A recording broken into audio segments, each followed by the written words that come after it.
order. And again, would you call roll, please? Commissioner Snyder? Here. Bone? Here. Twilliger? Here. Geisler? Here. Doring? Smith? Chairman Blazer? Here. 5 present, 2 absent. Okay, at this time, do we have any public comments?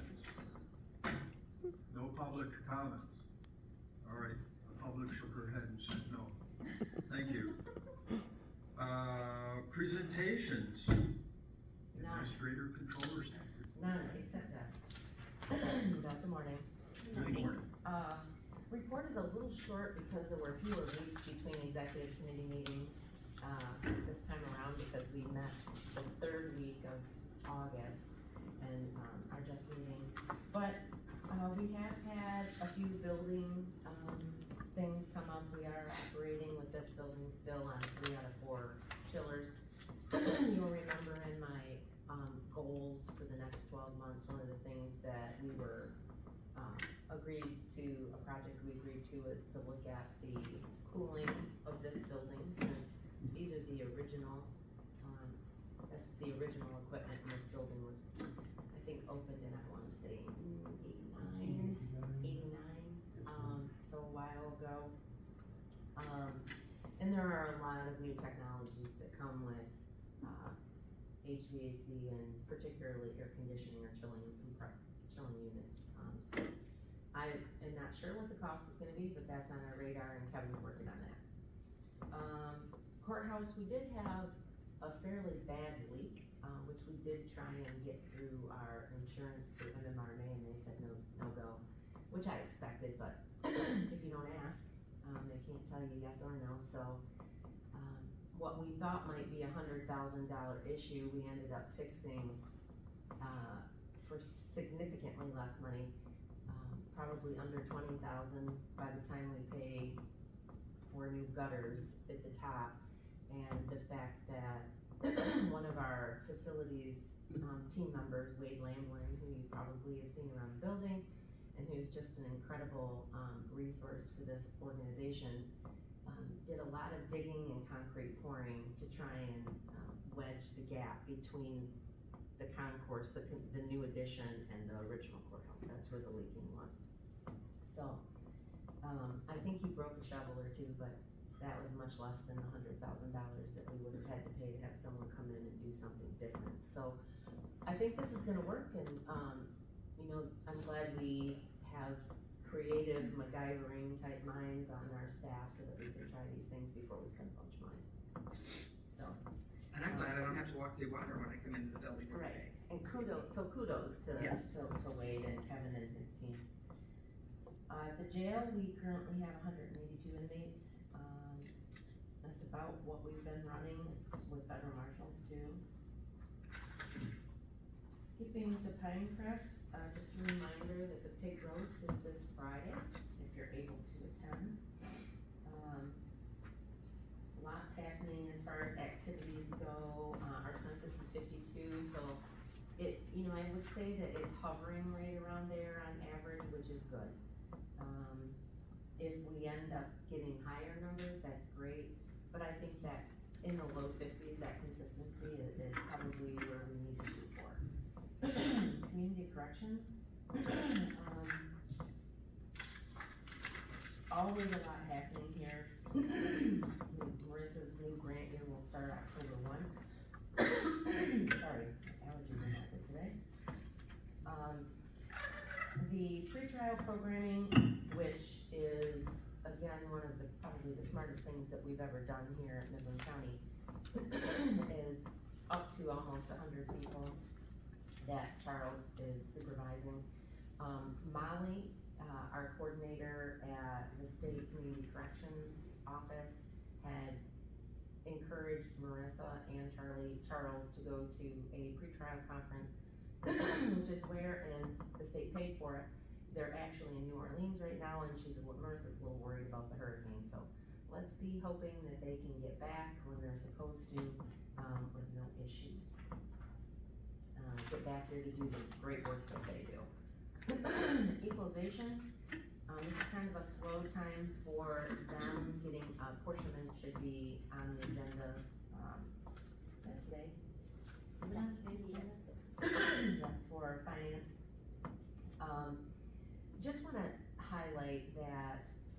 you know, when Chris took over as equalization director, he wanted to start hosting some trainings for assessors in the region or in the area, anyone from the state at the time. Because there just really isn't a lot of it, offered that's not an extensive drive for most people. 36 people registered for this conference, or for this training, and 34 attended. And there is, and the 2 people that didn't were both from Jackson, so they had something come up.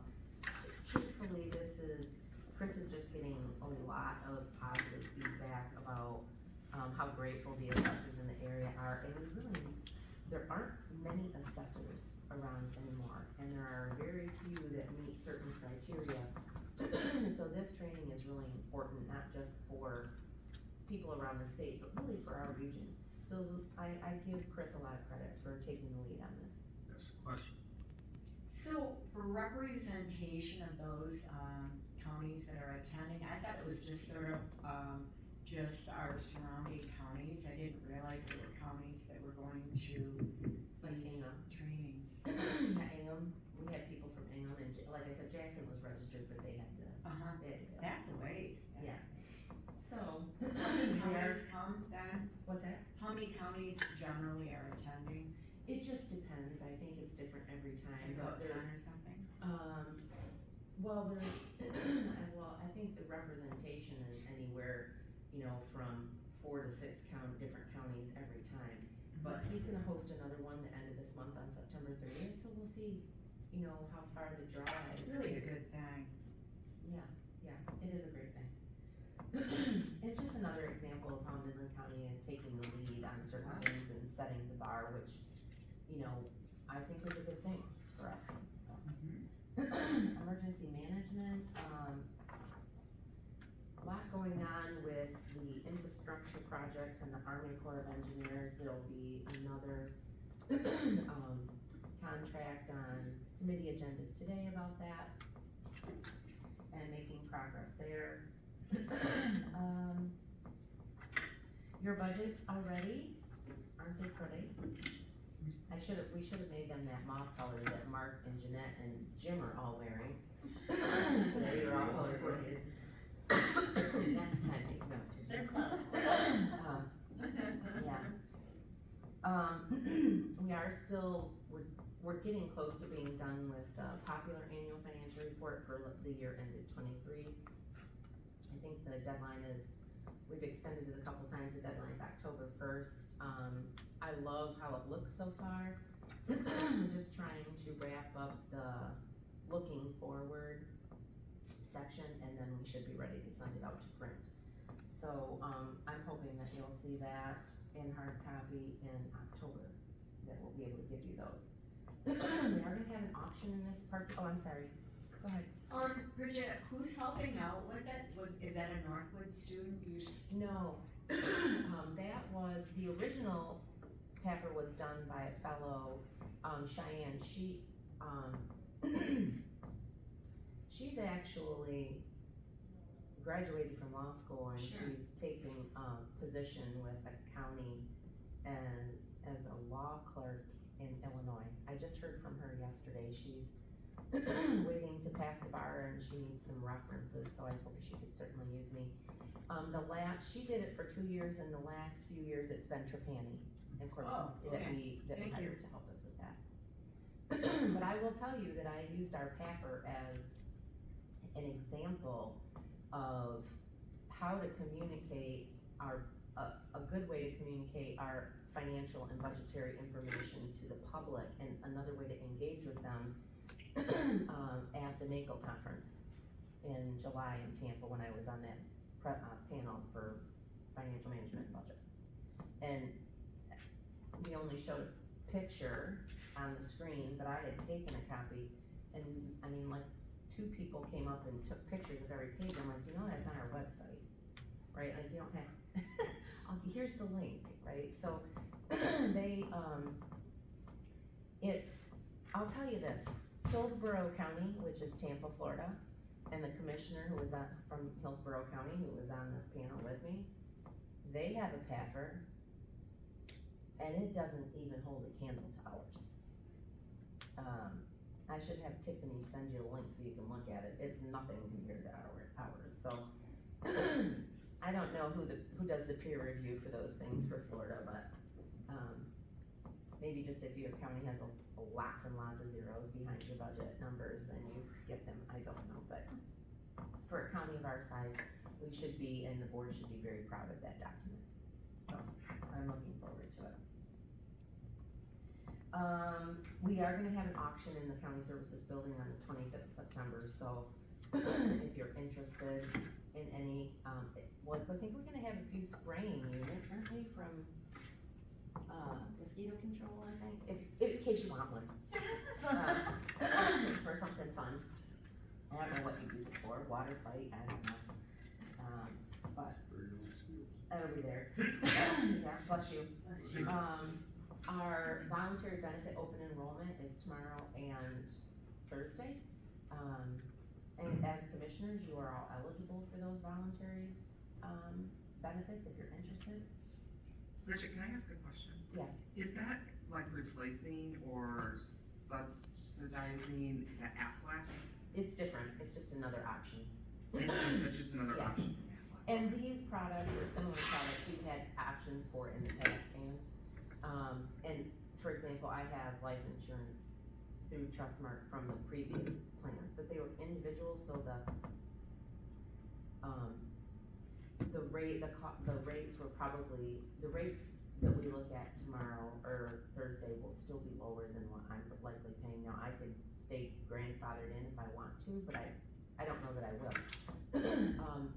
The one nice thing about this is that there's no medical exam with any of these if you do it right now. Like if you wait and try and enroll another time, or if you cancel it and wanna re-enroll, then you would have to have a physical. So there's no medical exam for these. So, something to consider. Let's see. Health department, it's that time of year for vaccinations, we'll be holding food clinics and, we do, I think if we don't have them yet, we're getting the COVID vaccines, I know Fred thought we would have them by now, but I haven't checked back with him to see if we've gotten them. They will, the health department staff is really good about sending out notices about when the clinics will be for vaccinations. And Doc would say that wait and get your flu vaccine until October because you get a little bit better coverage because you're getting it more into the influenza season, but, if you can only make space in your calendar in September, then do them. So we'll keep you posted on that. There is another household hazardous waste collection on October 16th. It was the one in August was, very well attended, so, remember you just have to make an appointment, and the number is included in the report. Let's see, IT, interesting project update, and this is just an example of how sometimes it's important to explore various reasons and get another set of eyes on something to figure out why something isn't working.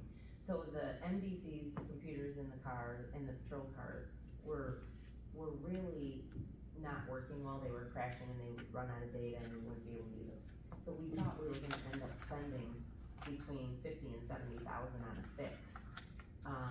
The Verizon rep came and took a look and they had those computers set up on the wrong plan, they were not on a municipal plan, and there was a cap on the data. So every time the data cap got hit, then they couldn't do much. So just with one other person, it was not a hardware, software issue, it was a network issue.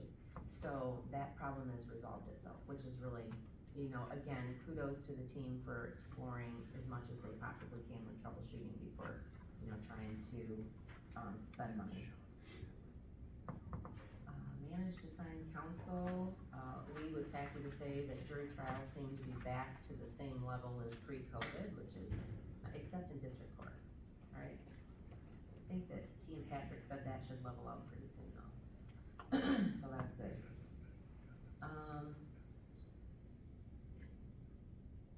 mosquito control. There is a tire drive this Saturday if you, need to get rid of any tires. You can take up to 10. Carl said there's a lot of room left, they don't have in the schedule, so you can call and make an appointment. That is always very successful and one of the ways that we really do keep down the mosquito population in the county. Is getting rid of those little havens for mosquitoes. Let's see, MSU Extension, fair went pretty well for 4-H'ers. Parks and Rec, lots going on out there. Just to follow up so that you know, the Brinewell contract that we had with Dow/AECom to access the property to close up those Brinewells. They have been really great partners. They have done a good job of making sure to stay in contact with John and Patrick, letting them know when they're gonna access the property. Which isn't always the case. Once we have a contract in place with someone, they think they can just come and go, so it does make it a little bit easier for staff, really appreciate that. Really wanna give Patrick and John a pat on the back after the storm that came through. Whatever it was, 30 minutes of possible Super tornado. I mean, I was without power from Tuesday till 5:30 at Friday afternoon. I celebrated that night by leaving every light in the house on purpose. But they had a down line that was really problematic, and there were people calling about it, and they were trying to manage with consumers, and really, after going through the list, it ended up not being a consumer's line or a phone line, it was Charter. And Charter had an outage, so, they really fielded a lot of calls about that from people, and, you know, I appreciate the public being concerned, but sometimes, you know, in situations of emergency like that, it's very difficult to get a hold of anybody who may be able to do anything, so, I give them a lot of credit for the patience that they showed, and the diligence. Public Guardian, I wanted to have, Steve bring in his new assistant today and introduce you to her, but she had a conflict. Her name is Jennifer Clark. I think he's gonna bring her in the boardroom next Tuesday before the board meeting and introduce you all, so that you know her when she's walking through the building, so you know who she is.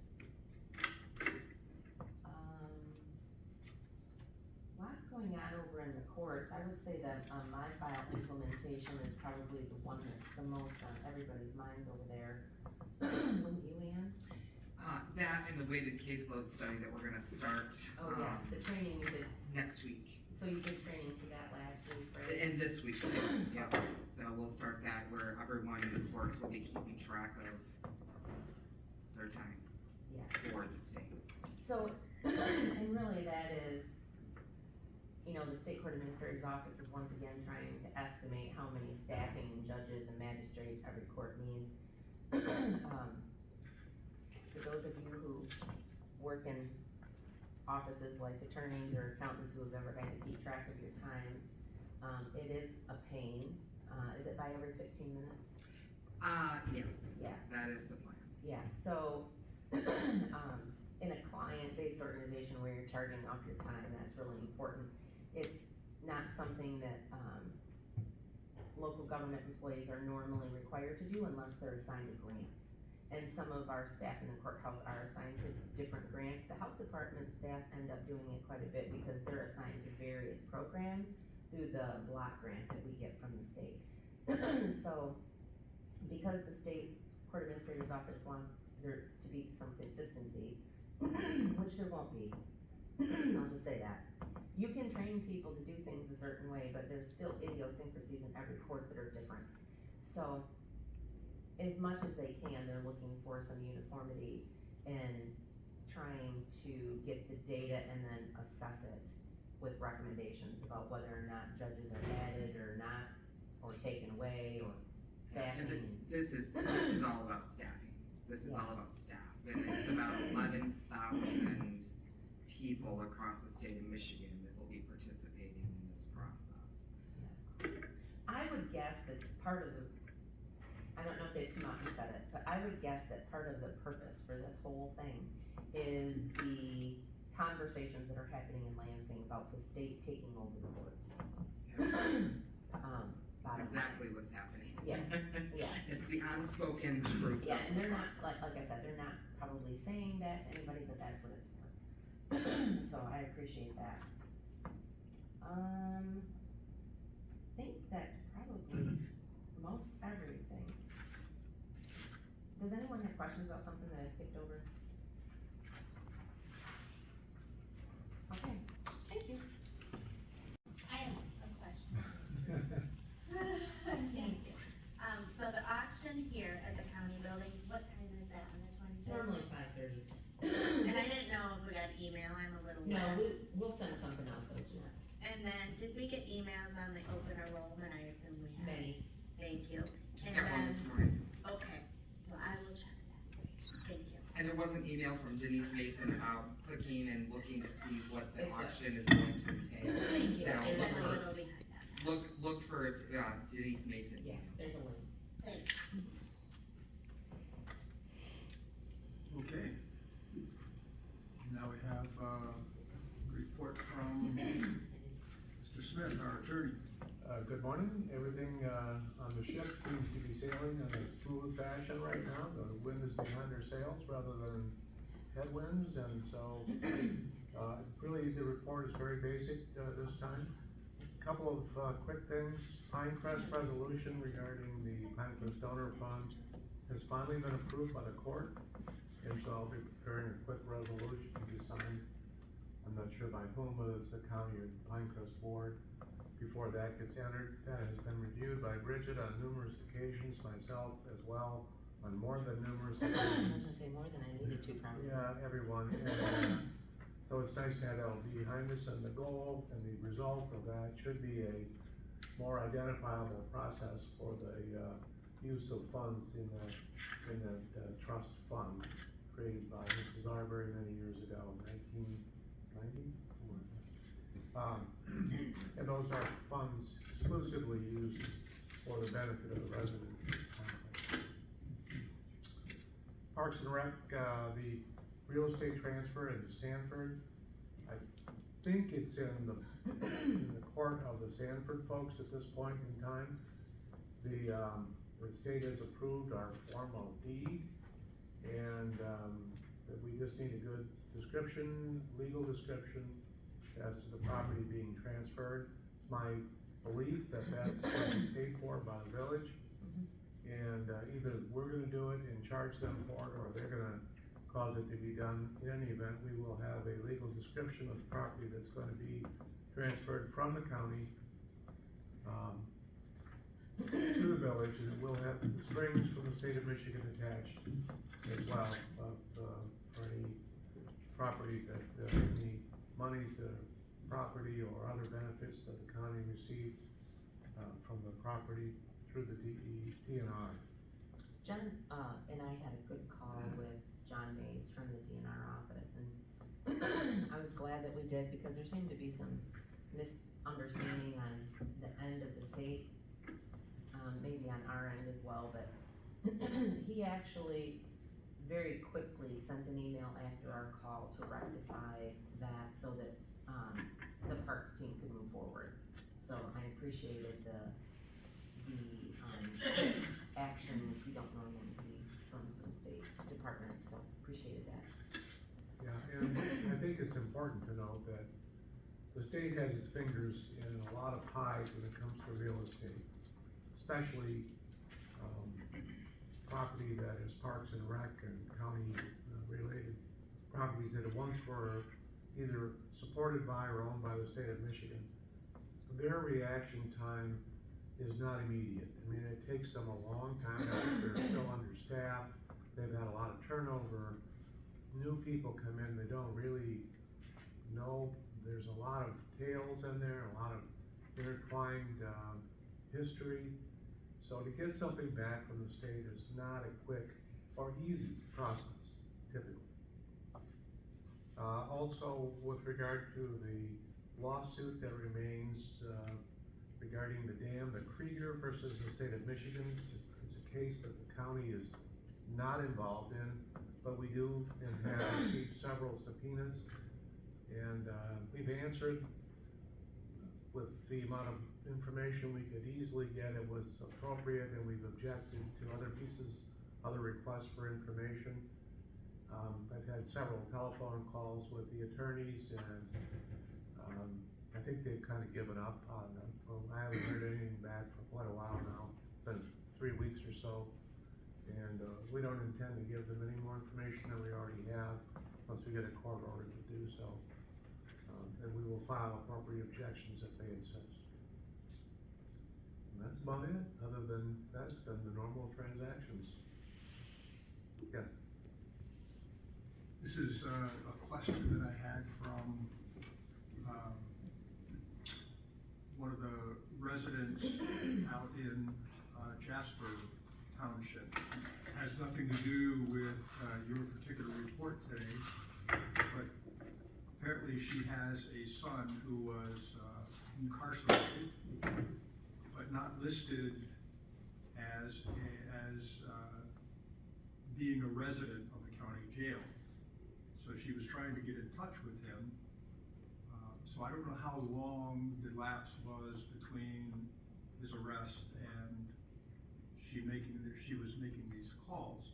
But she was concerned, and then the question she posed to me was, how much time from the time that someone is apprehended for whatever reason, taken to jail, how much time is elapsed between there and having them listed as being in jail and being able to, I guess, contact them?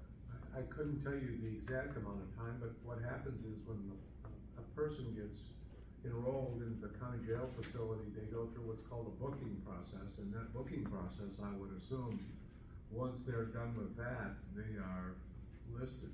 I can only not imagine anything else, that's their intake. I guess I should call the sheriff and just inquire. Yeah, lieutenant or, yeah. I'd like to know the answer to that too, because I know that they go in, they get their mug shot and everything like that, so I would think it would go library after that, but Yeah. it'd be good to know that information. The jail would certainly know that they're a resident at that point. Oh, yeah. Yes. Well, how long until it goes up on the website, I guess. I'm taking this from Right. the mom, and she was anxious. So I was just, and I had never had that question posed, and I've never been there, so I don't know. I'm sure that if she called the jail, they would be able to tell her, maybe she was looking at a website or some other, location, maybe. It sounded as though confused she to where had to been look. trying to call the jail, or had been in contact with the jail, and had not been able to get information or confirmation that her son was there. That was her story to me, so. Okay, We can thank you. easily find out from the captain of the jail. Yeah, okay, good. Thank you. Any other questions? Yes, Commissioner Snyder? That's a good question. I was curious of the booking process there. And so I think that's Jeff for the sheriff. The Four Lakes, the subpoena, what case is that called? Wasn't Four Lakes, it was Krieger versus the state of Michigan, Okay, Kreiger. The Four Lakes received a subpoena that was very similar to ours. They did not have some of the information, and we gave them what we had and could easily find and thought was appropriate, but information that was beyond a reasonable amount of effort to achieve and within the scope that really was an issue, we refused to give them. She said, hey, we could spend hours and days trying to find this information. okay, So, thank you. So it was Krieger versus State of Michigan, and what was the case regarding? what was the, Did it have to do with the lakes? What did it have to do with? it's a dam failure, Krieger's claiming the state of Michigan is responsible in So part. it's a one property against the state? It's Krieger et al. Okay. It's a numerous, with the wannabe class action. Thank you. Okay, any other questions? Hearing none. For Commissioner updates on boards and commissions since our last executive. We start with you. Okay, good morning. So we talked briefly about the storm, and I did just want to thank Patrick and John, and we had some discussion in our parks meeting about that. And then I talked to a local fire chief, and he said the storm lasted 7 to 9 minutes. And he said, could you imagine if it would have lasted 11? And I got delayed in the parking lot on my way home, and then I was going my usual route, and a tree branch came down, hit my car, and I thought, do I keep going? And then I kept going, and I turned my usual route on Stark, and there was a big tree completely across Stark. So I came back to go down Saginaw, and more trees, but I could get through. And then I turned to go on Meridian, there was a telephone pole, and then I thought, well, which road do I take next? And then I took Dag, but then I was able to see Bike had a tree across it for me. So it was amazing, the trees we had down and how fast our fire departments cleared them all. And so I just thought it was interesting to note that it was only a 7 to 9 minute time frame. Could you imagine if it was much longer? They said the damage would have been tremendous. So I did just want to make note of that and thank our local fire departments. I know they did a lot of work on that, and everybody else involved. They don't want to leave anybody out. For the Tri-County dinner, that was a wonderful event. That water park is going to be, it's my understanding, one of the largest, is it the largest in Michigan or the largest in the United States? I don't know. It's in Michigan. it's going to be something. And they want to finish it by December, which standing there, I thought, wow, that is aggressive. There was an article in MLive, I Yeah, think, yeah, it's, this morning. yes, it's beautiful. We had representation from our side, just 2 commissioners, and then, you know, Bridget and Jessica, so that was nice that they went. And Bill. And Bill. It's just, it was a hard night, like, I don't believe anybody missed on purpose or anything, but it was interesting to attend. And the NCTOA, those meetings, I keep going there for a while. The information was, I felt lacking, but since Kevin has been doing it, they have very good information at those meetings, and it's been, they've been good to attend, so. I was not able to be at that one, Jeanette, but was Isabel there? Cause I Yes. asked for her to be on the Yeah. agenda and they were gonna allow it, cause, she would really like to do, she met with me and she would like to, she indicated she wanted to try to do some stories about things that were happening in the townships and projects they may be working on, but she didn't know who to contact, so I asked Kevin if she could be on the agenda, so, okay, great. Good, yeah, she was there. I had to step out, sometimes I have meetings within meetings, so that's always interesting, but, it was good. It was a good meeting, a lot of information, and so, I would just give that message to people that they're really sharing good information again. And it's a good place to network and talk with others in the entire county. And it's my understanding the treasure auction went well as well. So, you know, sold some properties, so that was good. That's all I have. Okay, thank you. Commissioner Bone. Let's see, I saw, last Tuesday, I believe it was last Tuesday, I went to Larkin Township Hall for a meeting at the request of, Maria Sandow, the township supervisor. And they are trying desperately to get more water from the city out into Larkin Township. Larkin Township says they wanna put a deal together, the city says they wanna put a deal together, but they seem to be having a very difficult time reaching a deal. And, you know, that meeting, a bunch of builders got up and talked, and, there's a lot of interest in getting the water out in Larkin Township. But I left that meeting, not feeling like we were one step closer to anything happening. I suggested at the end of the meeting, I said, look, it sounds like both people wanna make a deal, but nobody seems to put a deal together. I said, maybe there's a municipal consultant or something that could help with this. And at that point, Brad said, I don't think anybody's ever done this, I don't think there's one available.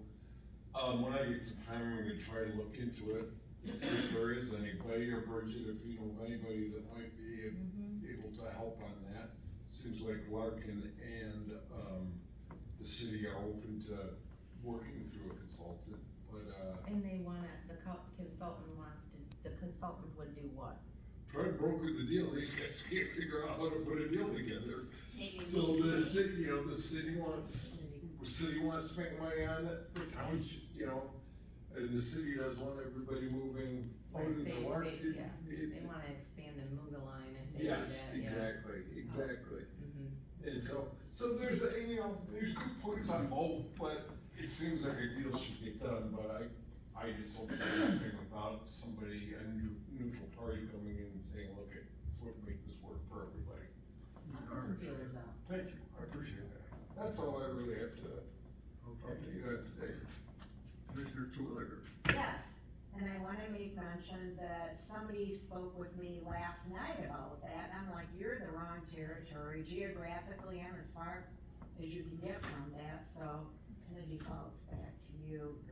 But, you have to think that somebody's done this, Mark, I mean, I agree. somebody has done this in a different county, same scenario, and they figured it out, it just needs to happen. This has been ongoing for a long time, and we have some poor waters, over in the Mapleton area, but that's really geographically, it's a small area, but they have really bad water too. So for myself, I had recovery court on August 22nd and September 5th. I would also agree that, the meeting was really well put together, the Tri-County meeting in Frankenmuth, and it was, food was great, it was a great event, and we even chose to stay from there because we were traveling the next day to the UP to visit friends, so it was a good thing, and I wanna also mention that Jeanette did a nice job representing us, and, she did very well, so, we were well represented. And that's all I have, thank you. And for me, on, Wednesday, the 21st, I had the, Substance Use Disorder Oversight Policy Board down in, Lansing.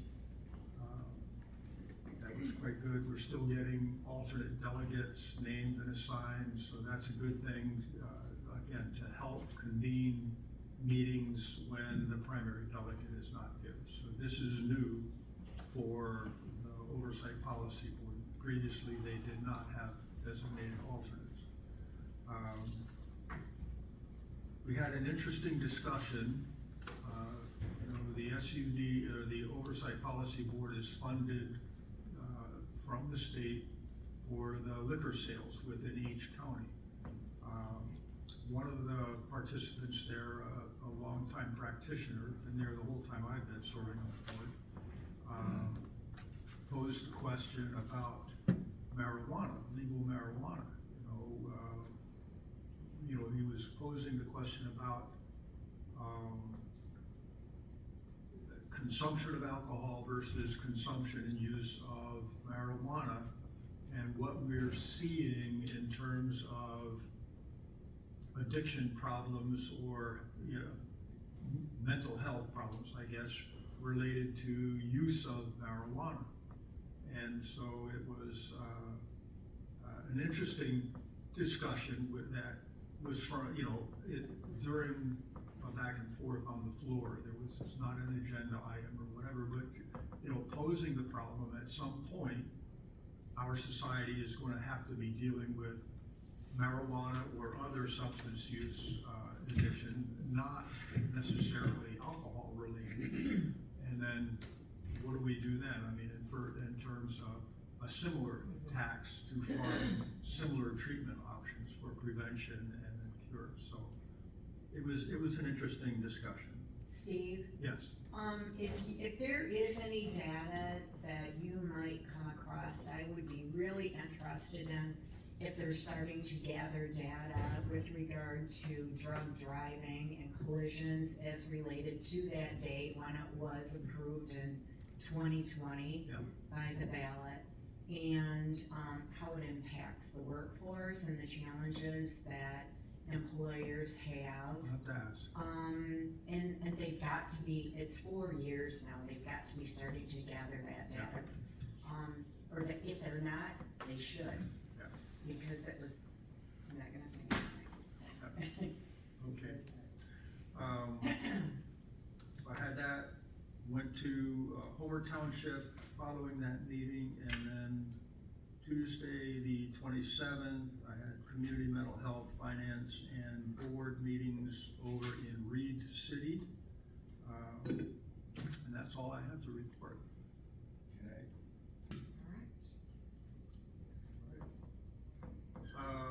Let's see, is there any other business to come before the board? Move to Hearing adjourn. none, can I have a motion to adjourn?